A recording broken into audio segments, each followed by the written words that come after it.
Hello everybody, today this is Nistagord again, and we're here to cast some more Dota 2. We're finally into the next match in this best of 5 series between University of Nevada, Reno, and Crescenta Valley High School. It's currently 1-1, so it's basically a best of 3 right now. We're on right now, what is this? We're at the 3.5 hour mark for this game right now. I don't even know what to say at this point. Like, oh goodness, this is just taking forever. I wouldn't mind if it was all just action packed and everything like that, but either way, let's get into the actual match here. We see University of Nevada banning out the Doom and the Lycan, with Crescenta Valley banning out the Tidehunter and the Brewmaster, allowing for Crescenta Valley to pick up the Razor, followed by University of Nevada picking up the Centaur and the Skywrath, and then Crescenta following up their Razor pickup with a Shadow Shaman pickup. So I'll have to see what's going on here with their lineups here. I must say though that I believe this is the first Centaur match we have of the day. I can't even remember the first match because I'm so out of it at this point. It's just taken so long. But Centaur is here, and I really do like Centaur. I think he's a very, very good hero, especially when you get up a Blink Dagger on him. His ability to just initiate, as well as the fact that he's basically the only hero in the game that's able to blink in and initiate, and then help the rest of his team actually make it to him. So, for example, if you have something like the Tidehunter that goes in and ravages, you have somebody like the Enigma that goes in black holes. The problem that happens with that initiation is the fact that then they're just sort of sitting there with a bunch of stunned enemies, and your team is just sort of trying to run towards them. Like, if you don't have blinking heroes, the ultimate is somewhat wasted, actually. But Centaur sits there, jumps in, goes and stuns people, and then pops his ultimate, and everybody in his team has maximum movement speed. So he not only initiates, he helps the rest of his team get in with his initiation, which is really nice to be able to have. But enough about that. Let's look at the bans right now. University of Nevada banning out the Nature's Prophet and the Templar Assassin, with Crescenta Valley banning out the Wraith King and the Faceless Void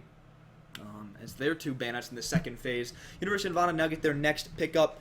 Has Skywrath been in every match for the day so far? I don't actually know 100%. I can't even remember. He was in the last match. I can't remember if he was in the first match, though. Honestly, again, just completely out of it right now. Trying to think if he was or not, but honestly, I'm pulling a complete blank. Now, the interesting thing is that this is the first time we're seeing both the Centaur and the Razor for the day, though. Razor is a very, very interesting hero, and very, very strong if you lane him correctly, and if he's able to get up things like his Aghanim Scepter and a Refresher. That makes Razor so ridiculously strong, because he's the only hero in the game that's basically able to have a double ulti up at the same time. What happens with his Refresher is the fact that he can pop his ultimate, Refresher, and then pop his ultimate instantly again, and he has 2 instances of his ultimate happening, which means that he rips through heroes as well as towers, because every single hit from his ultimate reduces the target's armor by 1 and, deals damage very, very quickly. And so if it's already dealing damage very, very quickly, you multiply that by 2, and it's not fun, but Pudge is gonna be here! Oh boy. That's a very early Pudge also, like, extremely early, but hey, I'm not gonna fight it. Pudge is always a fun hero to be able to watch, fun hero to be able to cast. Let's see what hooks we're going to be having happen from the Pudge in this game. The Puja. Chin chopper, Puja. That's my very bad Pudge impression, I guess you could say. But either way, Pudge in this matchup, 5 seconds I don't really know how they're going to even run Pudge, because I was expecting it to be a Razor in the middle lane, but it looks as though they might be just running Pudge in the middle lane here. Reserve time.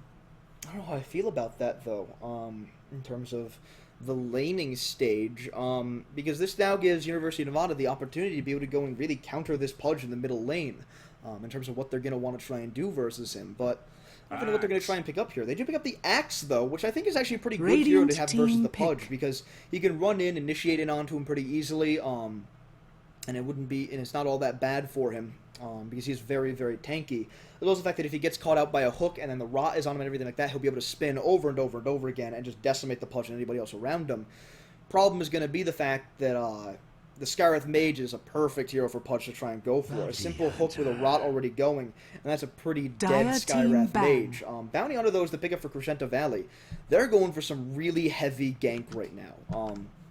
they're going to have this bounty hunter roaming around the moment he hits level 6, even possibly earlier, and they're going to have Pudge roaming around with him, and with tracks up on heroes, it's basically free hooks for Pudge over and over and over again if he's able to land his hooks reliably, which is going to mean kill after kill after kill, and that means more gold going their way because of tracks, as well as more tankability for Pudge because of his flesh heap stack is going up and up and up, and becoming harder and harder to kill throughout the match.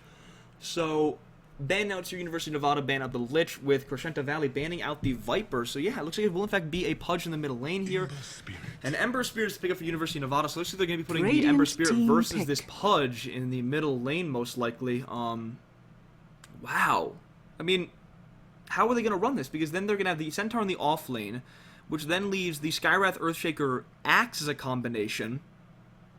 I mean, I'm trying to think through how they're going to actually lane this. I mean, they might try and run the Ember Spirit as a carry and put somebody like the Axe into the middle lane, possibly. That could possibly work out versus the Pudge, remaining. But I feel like it's a little bit of a desperate move here from University of Nevada. Although at the same time, remaining. Ember will be very, very powerful if he does go versus the Pudge here. But it is going to be very interesting to see how well this will happen, because the thing that's going to be good for the Ember Spirit here is that once he hits level 6, it's going to be almost impossible for the Pudge to actually kill him. Because all he has to do is set out one Spirit before anything else happens there. Is that the moment that he gets hooked, if he does get hooked, all he has to do is just jump away to the Spirit that he's already placed, and he's just gone suddenly. And Pudge gets almost no damage in on him. And Invoker's the pickup for Crescenta Valley. How are they laning this? What is... I mean... Loya's on the Invokers. That's going to go into the middle lane. Bounty Hunter... Are we seeing a support Bounty Hunter here? Wheatmaster's on the Bounty Hunter. I'm honestly confused as to the Crescenta Valley lineup right now. I mean... I feel as though their last lineups were very cookie-cutter. They were very much so, let's go with the current meta, let's go this way, let's do this. But this time around, they just completely throw me and everybody else a complete curveball, and I don't even know what to think. Oh, bug apparently coming out. Oh, God. Oh, God, no. Yeah, sure. Okay. Yeah. Okay.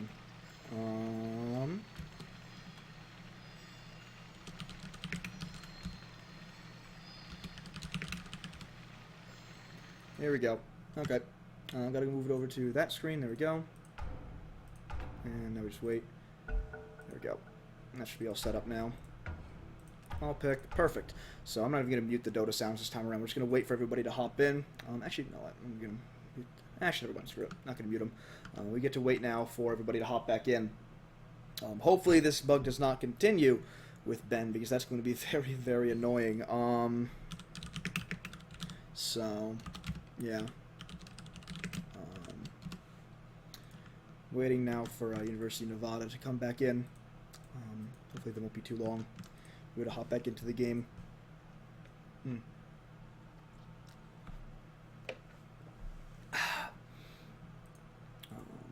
They aren't coming back in right away.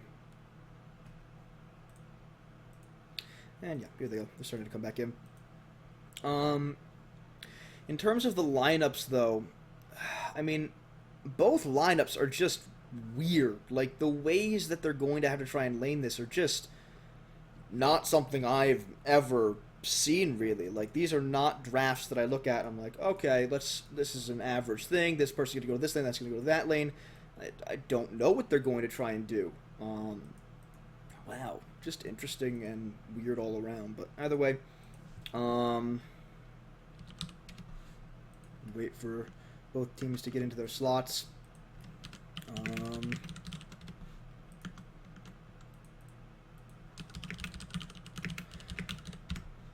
I'm just trying to think how the laning is going to happen here. Because I'm thinking it has to be... Let me see, what does Pudge pick up as items here before the pause? No, it doesn't even do anything. Okay, we're going to start the game here. Here we go. Hopefully we don't have the same glitch happen again. As we wait for the game to load up here. Hopefully this will all go well. Let's move over and go over to this screen here. There we go. Casting screen. Perfect. And looks like everybody did in fact load in properly, so that's a good start at least. But now we're AP, so that's good. And everybody picks up a hero here. Puja. Earth shake. Sky Wrath Axe. And now we see the last person from Crescenta Valley to go pick up a hero. There we go, Bounty Hunter. Now we're all ready to begin. Hopefully we don't have the same glitch again. I'm really hoping we don't, because that would be really annoying. I think the players can do something to be able to go and start the game earlier, but I don't even know. Whatever.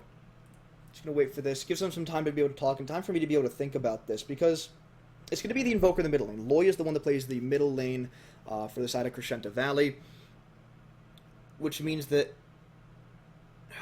is this gonna be like a support Pudge or something? I mean, obvious is going to be Razor. Shadow Shaman is obviously going to be supporting, but that means that either Pudge or Bounty Hunter have to go to the off lane. So they're either doing a Cloud 9 strat and running the Pile Die style Bounty Hunter running as a support Bounty Hunter, or we're seeing Pudge as a support or something here and just going to be running at people with Rot. I mean, this doesn't add up to me as logical. I mean, I love Pudge as a hero. I think he's going to be fun to be able to have. And looks as though we don't have the glitch. Woohoo! It looks like we're all good. Prepare for battle. So, this game is going to be starting now, and let's see what we're going to be having in terms of where people are going. Boots early pickup from the Pudge. They're going down to bottom with the Shadow Shaman Razor here, it looks like. Just trying to think. And they're going to run this. Pudge moving to the top lane. It looks as though... Wow. Yeah, so Bounty Hunter looks like he's going to be supporting here. Wheatmaster going to be supporting as the Bounty Hunter here, possibly. Pudge going to be the top lane as the off-lane Pudge. I mean... I don't know how I really feel about this lineup here and the way that they're laning this, because I naturally don't think the Pudge is going to be a very good hero for here. But we'll have to see how it will turn out here for them as time goes on in the match. So let's quickly go over who's going to be playing what on either side. Let's start with the side of Crescenta Valley, where we see Glenry or Grenry. I don't even know. People have said it's Glen.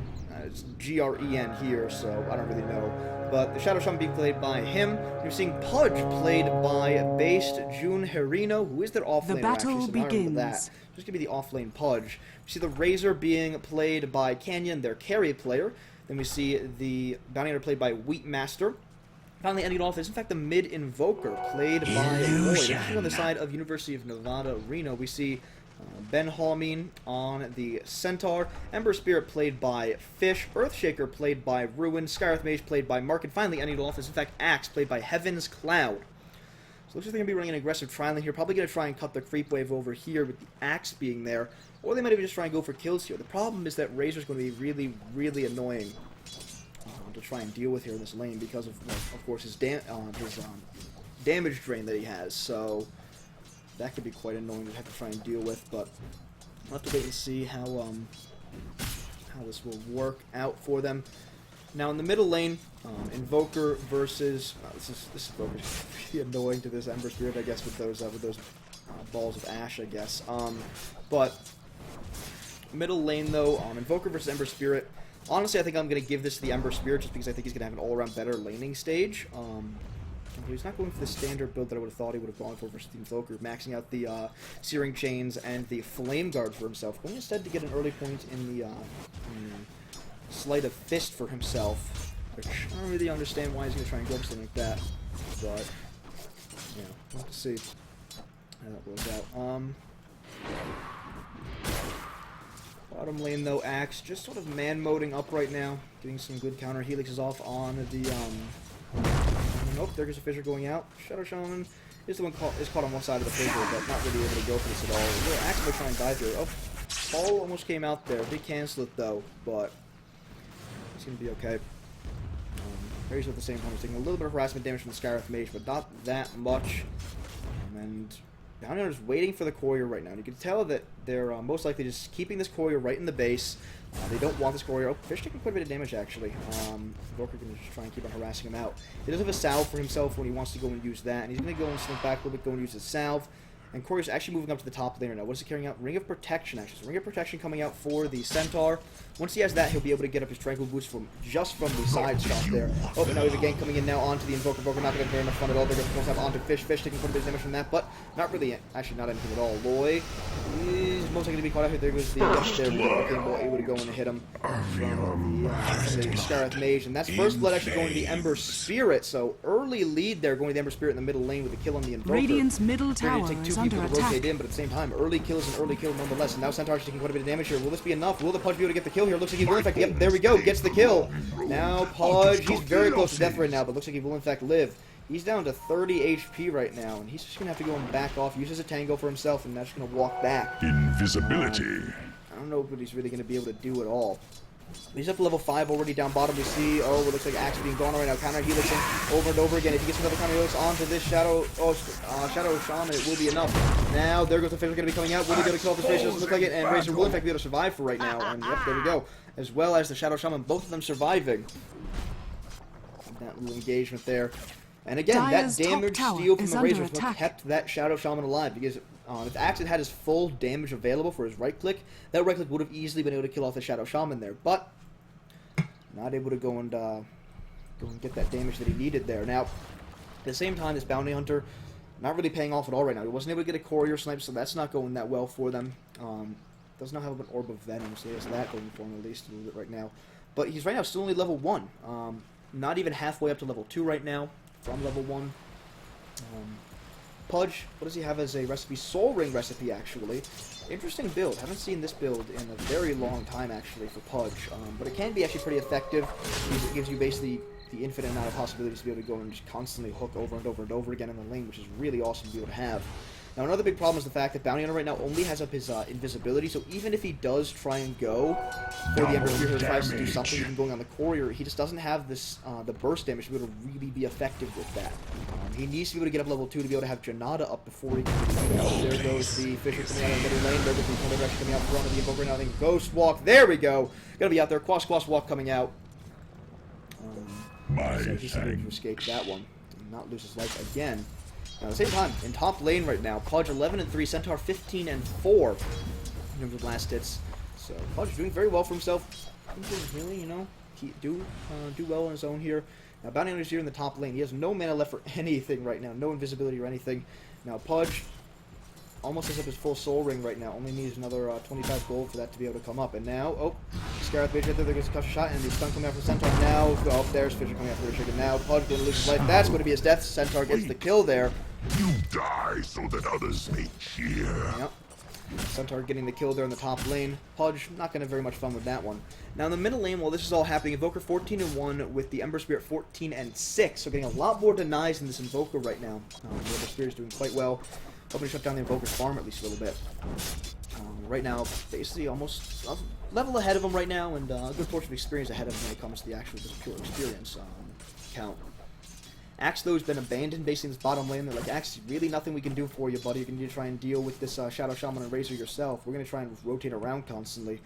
Earthshaker and Skywrath Mage waiting for an opportunity, and it looks as though we have a ward down here, actually, for Crescenta Valley. So, he might have actually, yeah, he's seeing this Earthshaker right now. Very easily seeing the Earthshaker, and so he knows that they're there, and that's why he's going so far back over here. Now, Haste is up for the Earthshaker. They're going to be moving up to this top lane, and oh, they need to be careful up here.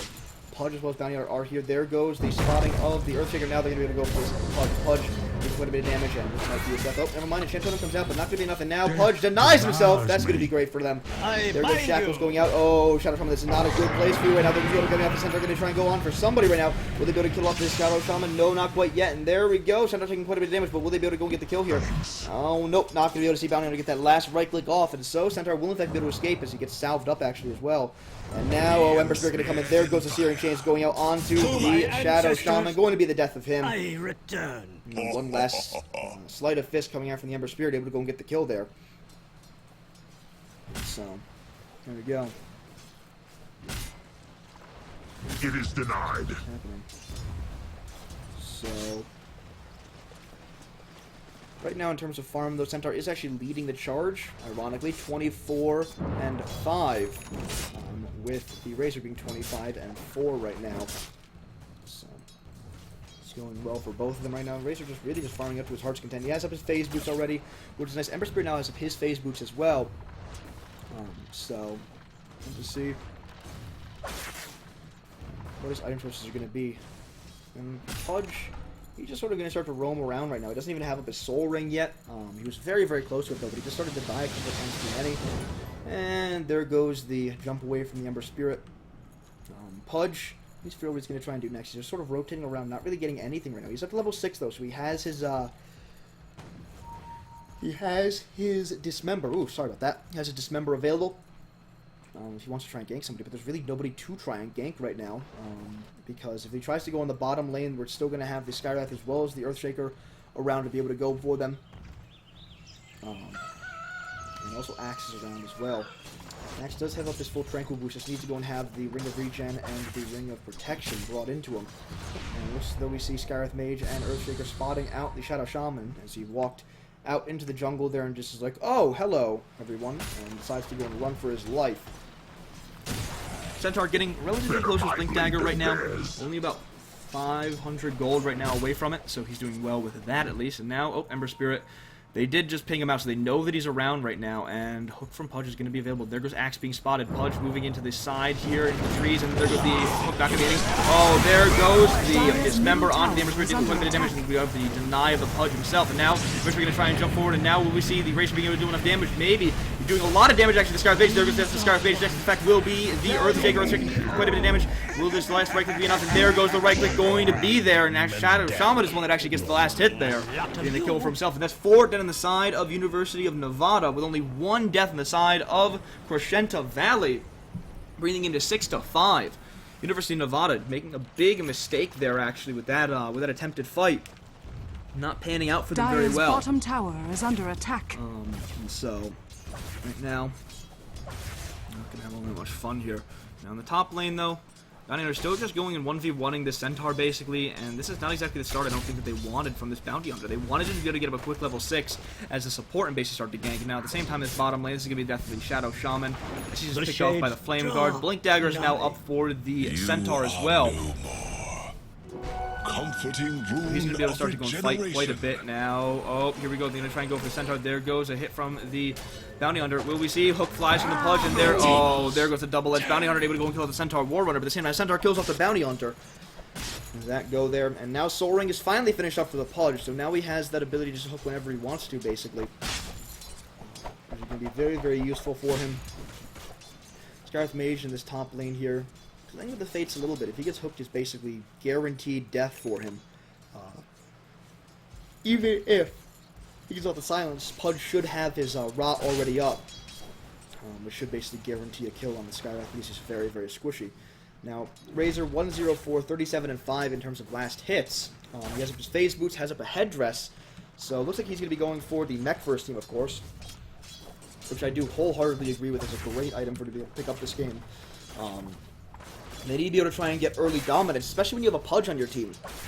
And also they're facing up against an Ember Spirit, which is, in my opinion, one of the best late game heroes. Oh, here we go. Shadow Shaman getting up there. There's the stun coming out for the Centaur, and the double edge coming out as well. Bringing the game to 7-8. University of Nevada bringing himself back in the lead in terms of kills now. But Centaur with that blink, really using that first use quite well and getting a kill off of it. And now they're going to rotate into the middle lane here, try and see if they can find anybody. But invisibility. Invisibility being picked up by Invoker. He's going to move back to the middle lane here. He has up an Oblivion Staff, so looks like he's going to be going for an Orc of Malevolence on himself. Seeing what he can do there with that. And if he's able to pick that up relatively soon, it would be really nice to have against heroes such as the Ember Spirit, really. His Ember Spirit, a lot of his tankiness and a lot of his real just potential as a hero comes from the fact that he is so easy to escape on. All you need to do is throw out one spirit before the fight and then just jump right to your spirit. And actually Pudge goes and gets the axe, and there goes the kill. Pudge can be able to get the kill there. Rotting himself still there. Now putting out the bottom lane as we actually see it. The Invoker killing off the Skywrath Mage there in the bottom lane. Bring the kill lead now to 9-8 actually. Now Pudge is here, Soul Rings up, trying to wait for Hook, hooks through, there goes the hook on the Centaur. Centaur taking quite a bit of damage still comes out from Razor a little bit, but not going to be enough to be able to really do anything. Doesn't actually steal any damage, in fact, because it's still only the level 1 static link, so the damage steal rate is basically abysmal. And And so he's going to wait for his opportunity for the next fight here. Pudge, though, is landing some pretty nice hooks for his team. It's just they don't really have the follow-up just yet. He also wanted to be very careful with the Dismember there because, on the Centaur. So, Bounty Hunter, though, in the top lane is up to level 6. About to be level 7, actually. There goes level 7 for him. So, he now has up his track, of course, and so he's going to be able to go and start to gank lanes a lot more. Try and just find heroes, track them up, and get kills for his team. But there's a smoke up now on the Axe, Centaur, and Skywrath. Axe does not have a Blink Dagger, but Centaur does. And the smoke is popped in the Axe. Oh, here we go. Now Pudge. There goes the Blink forward from the Centaur. Now there goes the rock coming out from the Pudge. Going to be able to go and do that, but he's silenced up, so that's not going to help at all. And there goes the death. And now Centaur very close to death. Will they be able to get the kill? I don't think that they actually will. Ember Spirit now. Flame Guard up. He's going to try and go for this Invoker, but not going to be able to, actually. Now the Razor is here. There goes the Ember Spirit. There goes... Oh, Searing Chase not going to be able to go and hit. Now we have the track coming out onto the Skywrath Mage. Will this be enough? And now Razor going to be able to go and get the kill there. But actually it's Invoker that gets the kill. Now the TP away from the Ember Spirit. Will they be able to kill him? No, they will not. Splash Field comes out from the Razor. Not going to be enough damage. And no follow-up people to possibly stun him there. Now Razor getting pretty close to his mechanism as he has up 5,600 gold. Yep, 5,600 gold already. 560 gold, now 630 gold up for the Razor. So he's doing very well. Now wards are popping the Shadow Shaman in the top lane. Fortification is available for University of Nevada. Centaur blinks forward in the lane, and now, oh, Shadow Shaman's not able to Dire open up for Centaur. structures And that's going to be a dead Shadow Shaman. Yep, that's the death of him. Now, will we be able to see a deny coming out from these wards? And one more right click. Not going to be able to see the Shadow Shaman gets Dire's the deny, top tower or gets has not the deny, fallen. but the kill on the tower. As no deny comes out from the Centaur and the Axe put together. Now in the middle lane, nope, Fisher comes out on the Invoker. Invoker right there. There goes the rock coming out from the Pudge. EMP going to be flying as well, and now they need to see the Pudge try and back off here. Flame Guard really saved Ember's life there. Hook is available for the Pudge. There goes Hook onto the Earthshaker. Now we see the concussion as well as the silence coming out from the Skywrath Mage. Could be going after the Pudge. He's going to be falling back now. Oh, Bounty really far out right now. There goes Shadow Shaman coming into the middle lane. Oh, there's the stun coming out from the Centaur as well as the double edge going to be the death of the Shadow Shaman. Just dead instantly.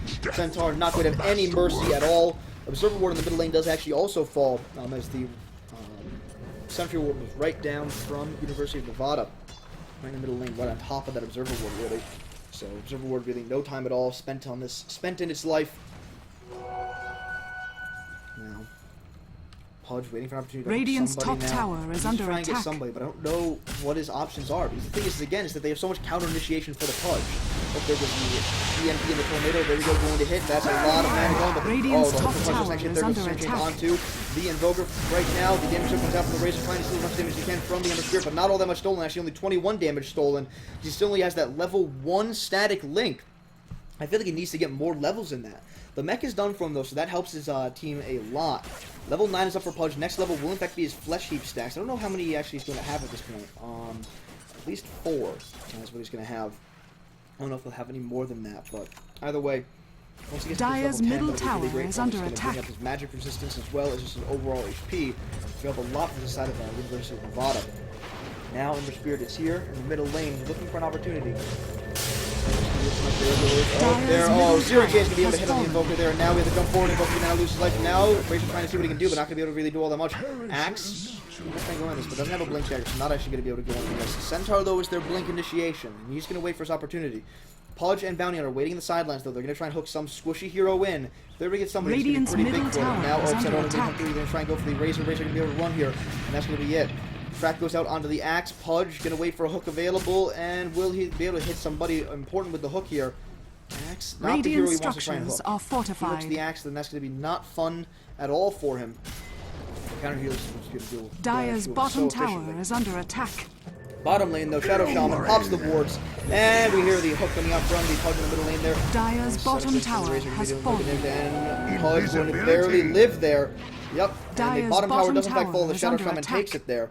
So Shadow Shaman, while these fights are happening, just goes and takes towers. And with that being said, let's just move over to the net worth, as last hits don't matter nearly as much for these kills happening. Like that. In terms of net worth, though, Invoker and Razor leading the charge. Centaur right after them, and then finally Ember Spirit in the 4th place. And then after him is the Pudge. But these top 4 again, very close. The max difference between the 1st and the 4th right now is only about 200 gold, which is basically nothing. Invis-Rune, though, is up for Axe. He's waiting for an opportunity to try and call somebody. It looks like that's going to be the opportunity onto the Invoker. Oh, there's Hook going to hit onto the Earthshaker. Oh, that's going to be a dead Earthshaker. Now we have, damage should be out from the Razor. Not quite yet, statically not going to be coming out. But now we're going to be seeing the Centaur take quite a bit of damage. That's going to be enough for the Centaur. Searing Change does go on to the Bounty Hunter there, but not going to be enough there to track onto the Ember Spirit, actually. Will we see them be able to pick off the Ember Spirit? I doubt it. Doesn't have the mana to be able to go and jump any spirits, or, not really be able to do that much. No, that's going to be his death, actually. There we go. 4 to the side of University of Nevada. 1 to the side of Crescenta Valley. So, here we go. It looks as though we might be seeing Crescenta Valley try and push into this middle lane a little bit more here. See what they can try and do. In terms of a goldie, over 5,000 goldie going the way of Crescenta Valley. In terms of experience, over 3,000 experience lead going the way of Crescenta Valley as well. So that's going very well for them. If we look over at the items, we have the Orchid, which is done on the Invoker. We have Bounty Hunter still very, very poor right now. Razor Reps, the mech, as well as the Phase Boots. There's under 1,800 gold, so that's going well for him. He's going to be able to pick up his next, the next part of his next item pretty quickly. I think the next item should honestly, trying to think of what it could be good for him. I think the Aghanim Scepter would be the next best item for him. Then for that Refresher Orb, of course, but that's just because the Razor's just amazing with that Refresher Aghanim. It's honestly a pretty broken combination on the Razor. But other than that, look over at the items still here. Only 1 blink is in the match still, and that's on the Centaur. Axe, how close is he to his own blink? Very, very close, actually. This creep camp might be enough to go and bring it forward for him. Let's see. Let's go for that blink dagger, which I think he definitely has to do. Bounty Hunter has up his own blink now, so he is in fact going for the full Pylai Die build. I don't really like this Bounty Hunter build all that much. I mean, I understand where it comes from with the blink. Able to go and get those nice tracks off, able to move in and get the nice Janata strikes and the Shuriken tosses off. But, never seen him going into the lane, and Broken Restrictions going to be caught out. Yep, there we go. And, never mind. Fish going to be caught inside the ward trap right now. Will this be enough? There goes the, the Janata strike from the Bounty Hunter, not going to be enough damage. Track is up on the Earthshaker, though, now. There goes a shot, and then they're going to try and go for it now. Razor, this is not a good place for you to be Invoker back into the game. Now we're going to see a stun coming out from the center. Going to be hitting 3 right now. That's a lot of damage coming out the double edge as well.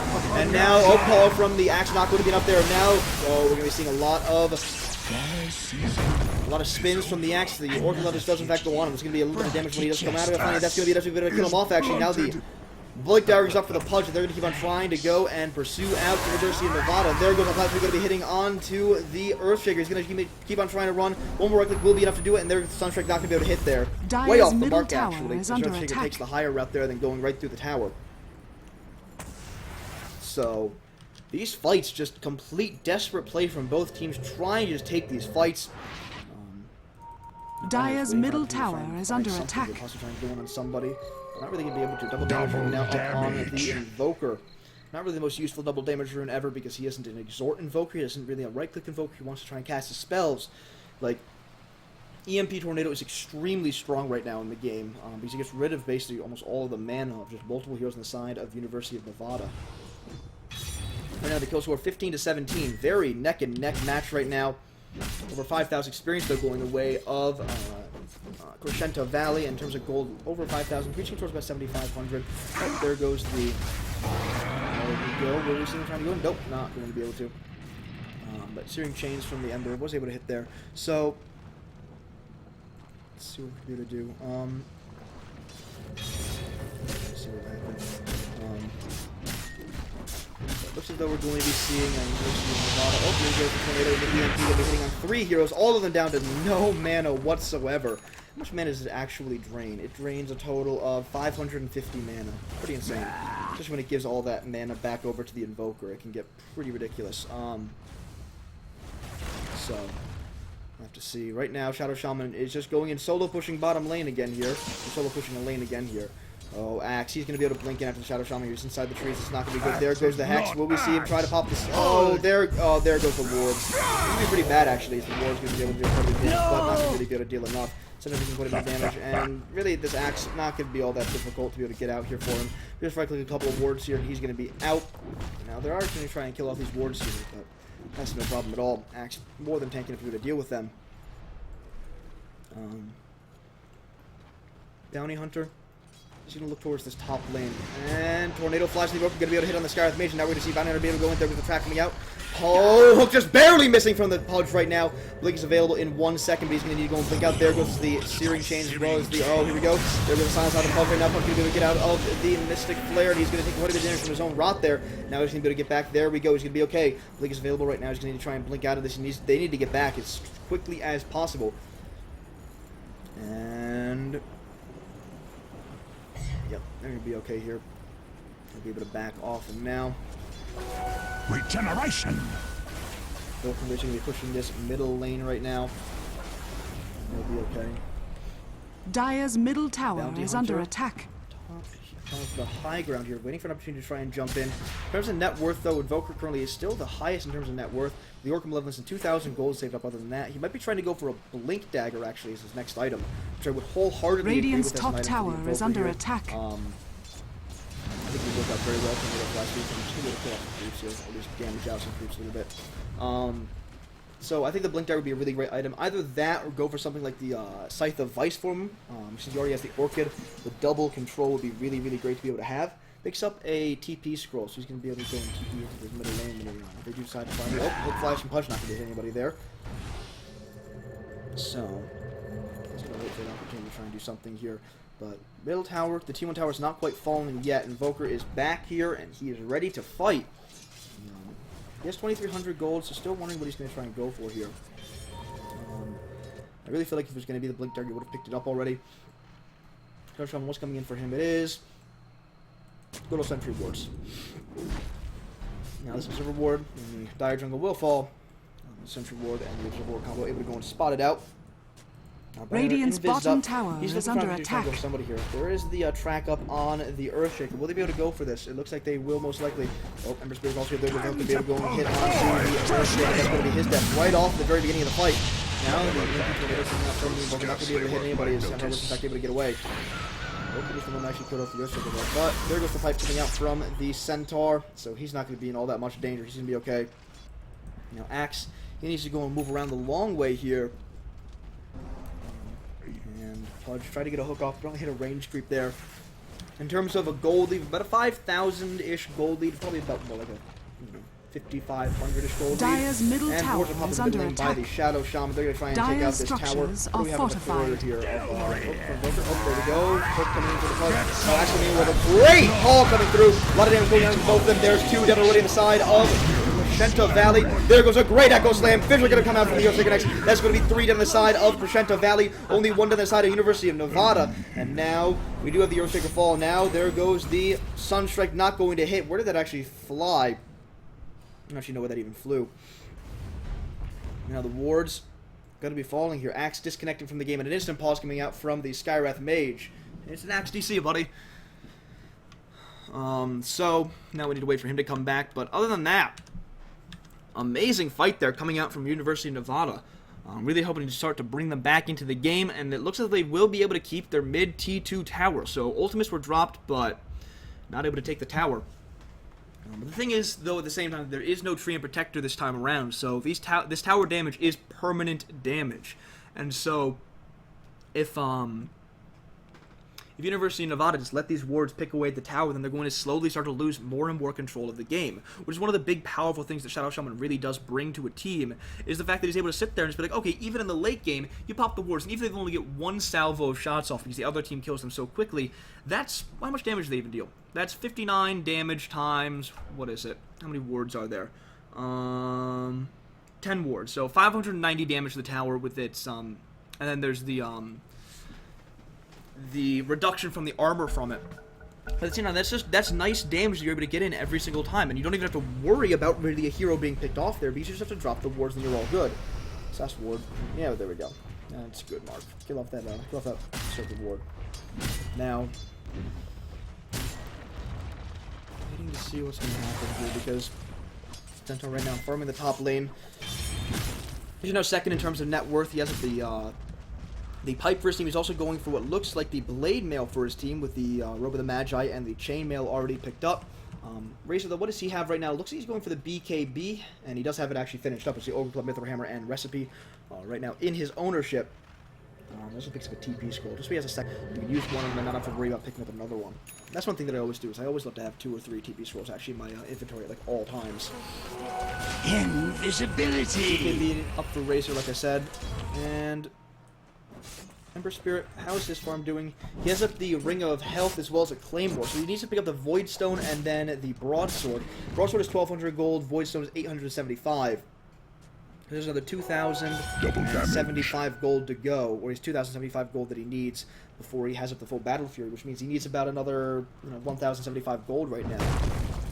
So he'll be able to have that up in the not so distant future. But pings are coming out. They're trying to see what they can do.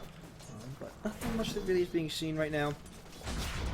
Tracks are coming out from the banner. I'm just really hit by one of the, is now tracked up at least. So let's see where he's going at all times. They might try and initiate in on this. So the Pudge is at the top lane right now. I don't even know what he's really trying to go for. He needs to go and TP to this middle lane most likely pretty soon. But right now it looks as though we're going to be seeing University of Nevada moving up towards the top lane a little bit here to try and stop it. And the track is still up on Ember, so they know exactly where they are moving, and they see that both him and Skyrath are moving up towards this top lane here. Skyrath now with a smoke up for himself, or for his team as a whole. Let's go and look at the gold lead with about a 5,000, actually just exactly a 5,000 gold lead right now. Only off by about 20 gold. Going the way of Crescenta Valley. The experience actually dipped down quite a bit. It's at probably about 2,000-ish. Experience lead right now going the way of Crescenta Valley. But that's, that's a pretty big comeback so far for University of Nevada. As they used to be down by over 5,000. They've more than doubled their experience here, basically. Or they've, oh, here we go.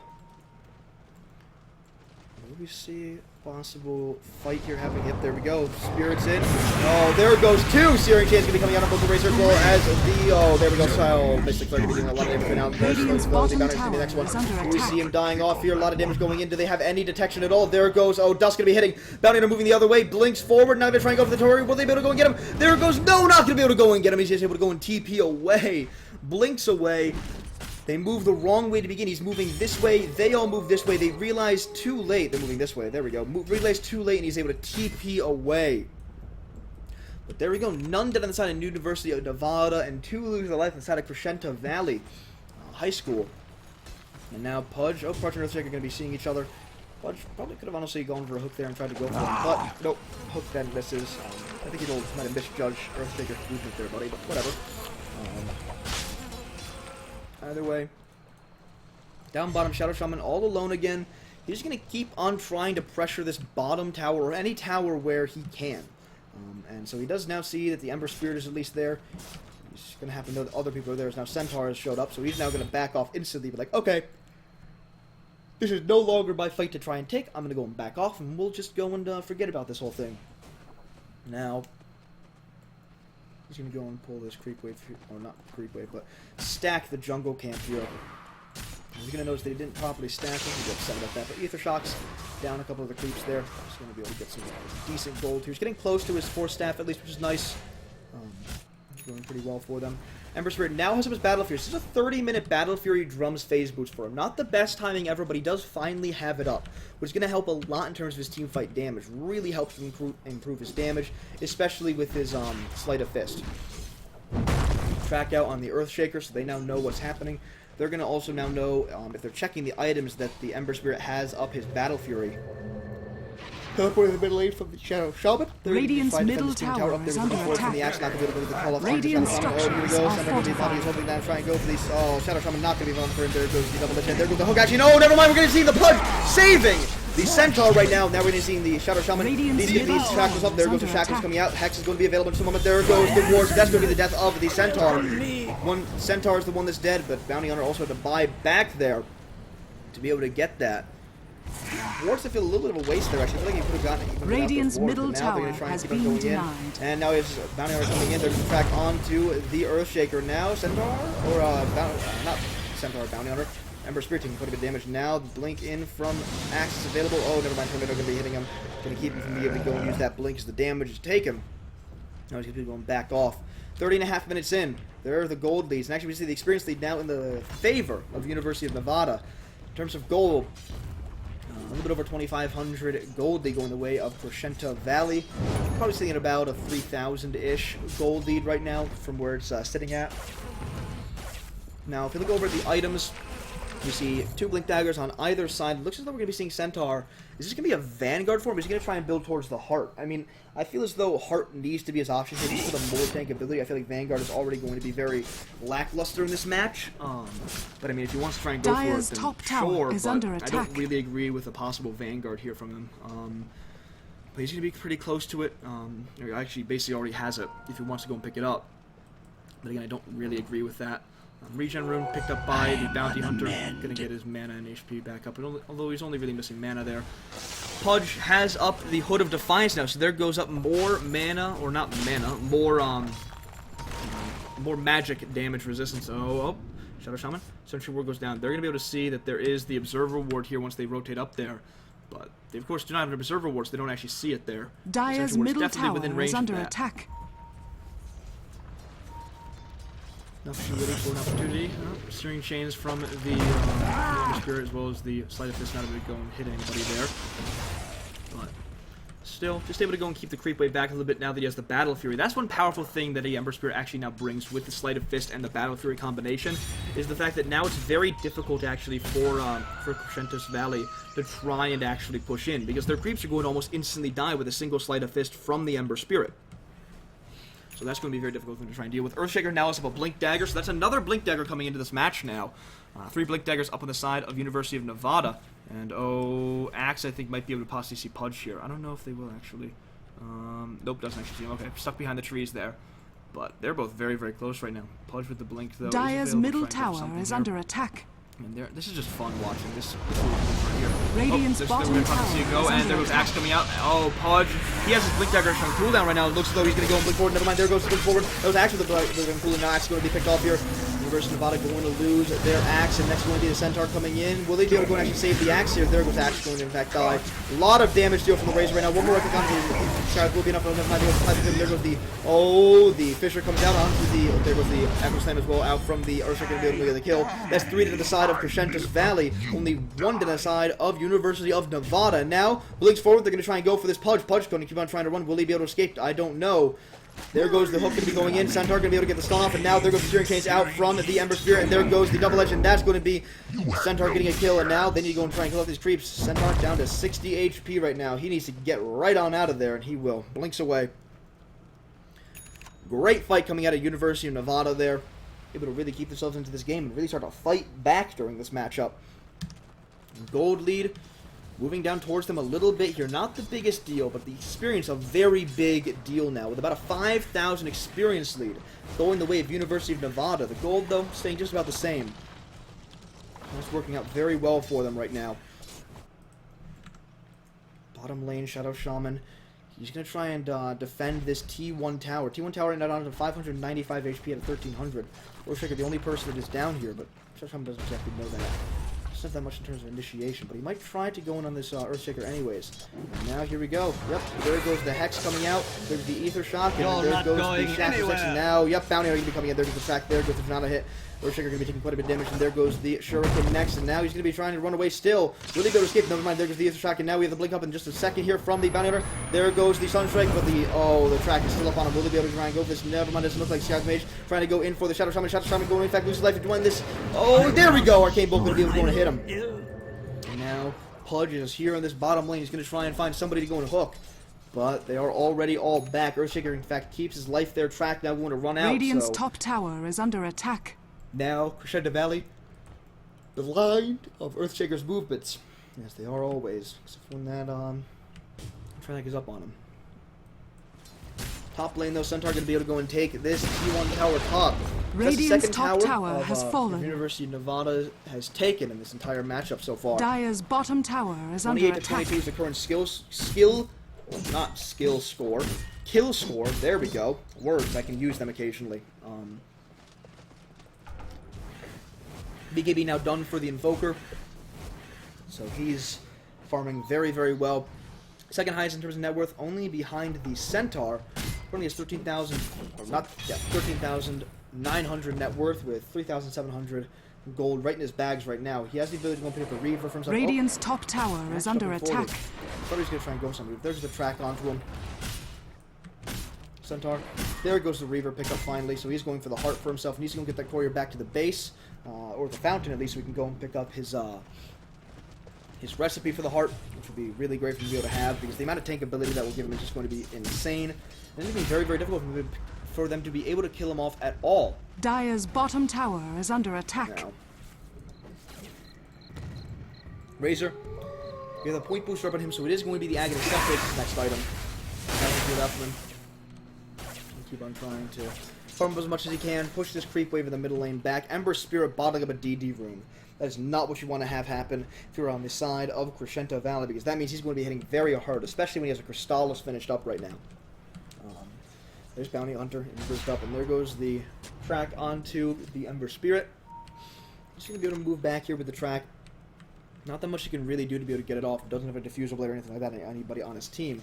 And now we have the heart finished up for the Centaur. So his tank ability, as well as just the overall HP regen. That's one huge thing that Heart gives you, is the fact that if you're just out of combat for a little bit, your HP regen just skyrockets. And what is... Creepy creep? Creep. Buddy. Are you real? I feel like that creep is actually real. And I have no idea how it got there. It must have been Pudge hooking him in. But now Creep is just sort of sitting there, hanging out, doing creep things, I guess. And Heart now finished up for the Centaur, now officially in his inventory. And they're going to smoke up and move down to this bottom lane. Looks like they might try and pick off the Shadow Shaman, who is defending this bottom lane, and they're all smoked up. They're going to try and find somebody here. Shadow Shaman already playing very defensively, moving all the way back behind his tower. Doesn't have a TP scroll available, though, so that could be his downfall here. Ping is coming out. They want to try and go for the Razor, actually. And ping, ping, pings. Dire's this top could be a pretty tower bad is under thing attack. for the Razor if he dies off here. He needs to try and stay alive. Bounty Hunter is here with him, though, and looks as though their initiation is going to be thwarted here. Centaur being now revealed. As the smoke drops on everybody on his team. And now there we go, Bounty Hunter. There goes the other coming out the Centaur, and there goes the Blade Mail coming out. No, track not quite out from Dire's away. top tower is under not attack. Not even taking any damage there. Right away, and there goes the Sharing Cam's going to be hitting onto the Pudge right now. There we go. Oh, Ember Spirit does have the deep damage from the available to pop. He's going to pop it. There's the double damage from actually being activated. Now, Pudge going to be losing a lot of his HP, and that's going to be his death. And it looks like we're going to be seeing Crescenta Valley going and falling back now as they lose their Pudge. Spirit now moving forward. He's trying to find somebody here. Sleight of fist through, but not able to catch anybody with that one. 1,400 gold up for the Ember Spirit. I wonder if he's going to go for the full Daedalus next, or if he's going to go try and go for a different item first. It looks like we're seeing the Earthshaker actually going for the Veil of Discord for his team. He has up the Helm of Iron Will as well as the Null Talisman. Problem is that with that item, that the recipe is actually very expensive, so it's going to be a little bit for him to be able to pick that up. Axe now to go and blink forward and stop these creeps pushing here. And kind of get to start to come out. Able to give some nice last hits. So it'll be very annoying for him, but Centaur as well as Earthshaker now rotating to the bottom lane here. Centaur's going to go for the aim piece, but they're going to go and push this bottom lane here. Also take out this T1 tower, which is at 535 HP. This will be their third tower of the match, actually. It'll be the last T1 tower to fall on the side of Crescenta Valley High School's side of the river. But let's go and actually look at the gold lead with actually, right now, we actually have a gold lead going the way of University of Nevada. And now, oh, there goes the EMP Tornado coming out. That's going to be all of the mana of Centaur gone, all of the mana of the Earthshaker gone. No mana boost available, and that's going to be death to the Radiant's tower, though. bottom Centaur is the one that tower gets the has kill there. fallen. He's actually hitting pretty hard right now. Almost 200 damage right click. Very, very close to that, actually. Only 6 damage off from that point. So that's going his way also. Ember Spirit now with about 2,500 gold in his bags right now. In terms of net worth, though, Centaur is really leading. Again, I say this ironically and with pun 100% intended. He's leading the charge right now in terms of net worth. And now, Hook was just thrown out there from Pudge. They're going to try and find something here. They're going to try and jump in. Will they be able to catch anybody? It doesn't look like. Oh, never mind. There goes the Sharing Cam's going on to the Pudge right now.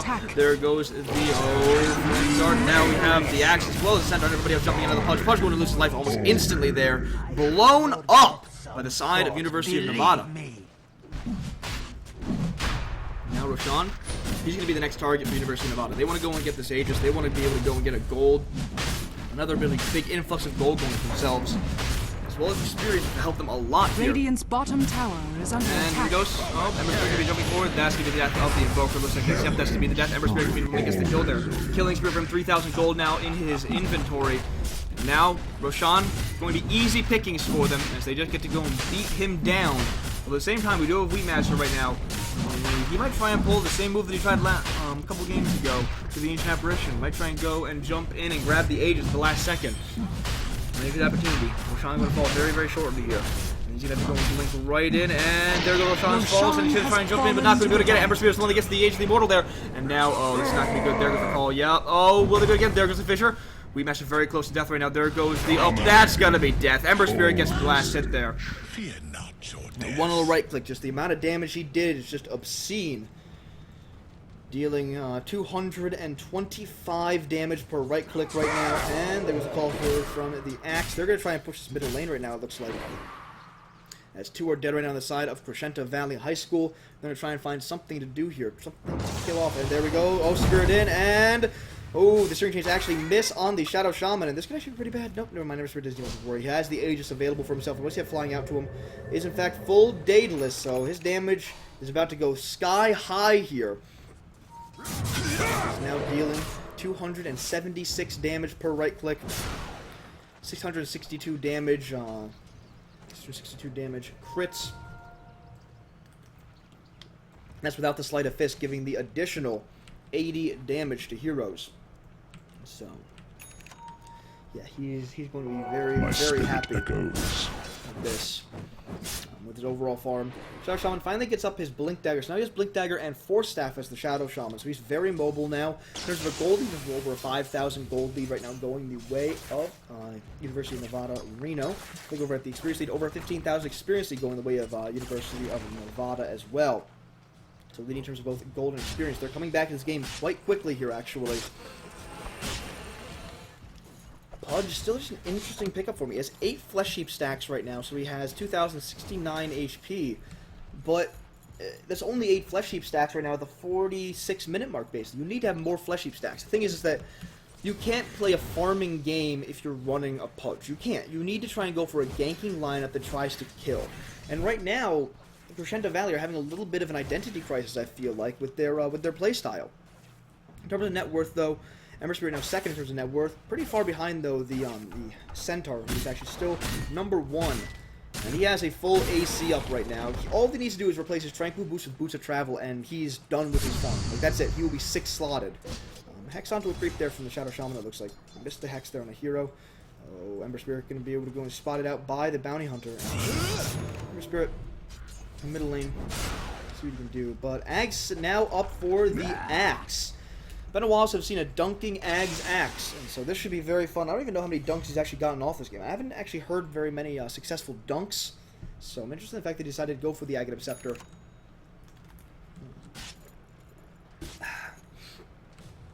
But very fun item to be able to have on Axe. Just dunk Master Axe. Oh, there goes the ball, but Pudge able to go and blink away at the very last second there and able to save his life. Aegis reclaimed in 3 minutes. Right now, University of Nevada need to try and find something to do here. Need to try and find somewhere to go and try to gank, somewhere to try and push. And looks as though middle lane is that place for them. They want to try and go for the next fight here. Smoke revealed on the Earthshaker. He's waiting for an opportunity to try and jump in. Has the ability to with the Blink Dagger as well as the Veil of Discord. Pings are coming out. Observer Ward is down here for University of Nevada. There's also Sentry Ward right down here to see if he has a bounty on him. Axe trying to jump in and get a call up, but not able to. EMG going to fly, not going to hit anybody there. Now Sentinel going to try and jump in, trying to go. There goes the blink forward, and now not going to go for anything there. There we go. After Sentinel going to come out for the Yoshi, not hitting anybody again. That's 2 that are down without anything really happening right now. Sentinel can put a bit of damage, but the Blade Mill is up on him, so they're taking actually a lot of damage now. Oh, Ember Spirit coming with a great Sleight of Fist. That's going to be a triple kill for Ember Spirit. Next one's going to be Heat Racer. That's going to be an ultra kill coming out for him. 22 to 36, and GG gets called by Crescenta High School. Crescenta Valley High School called it GG. They understand they had that early lead, but the Ember Spirit got way too formed and pulled ahead. So that's going to take us to game 4 now with Crescenta Valley right now with 1 win, and University of Nevada, Reno right now with 2 wins. We are on game point right now. If University of Nevada win this next match, that will be the end of this best of 5, and University of Nevada Reno will in fact be the winner of this matchup, this best of 5 matchup. Thank you very much, everybody, for tuning in. If you do enjoy my casting personally, please do follow me on Twitch at twitch.tv/Nistagord. You can follow me there, and you'll be able to see whenever I start to stream. You can also follow me on Twitter at NistagordDota, NISTEGORDDOTA. Please make sure you follow me there as well. It would help me out a lot if you do that for me. More Twitter followers I get, the easier it is to be able to get news out to people of when I'm going to cast. So thank you very much, everybody, for tuning in. We'll be back in just a little bit with the next matchup. See you guys then.